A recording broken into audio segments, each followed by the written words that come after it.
네, 지방 소멸에 대한 우려가 갈수록 현실화되고 있는 가운데 인구가 줄어서 사라질 위기에 있는 농촌 도시들이 함께 모여서 정부와 국회에 특례군 지정을 요청했습니다.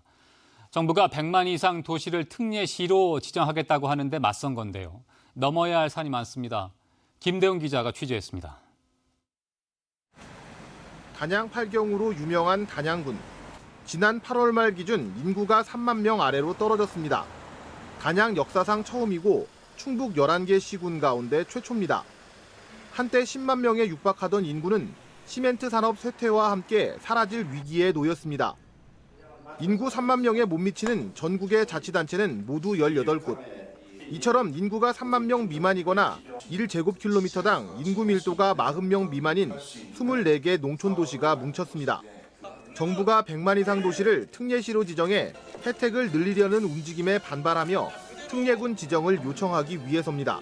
위기를 겪고 있는 우리 자치단체들이 적어도 이 소멸 위기는 좀 막아야 될 게 아니겠느냐 하는 같은 뜻을 가지고 추진협의회에 참가한 전국 24개 군지역 가운데는 강원 지역이 9군데로 가장 많았습니다.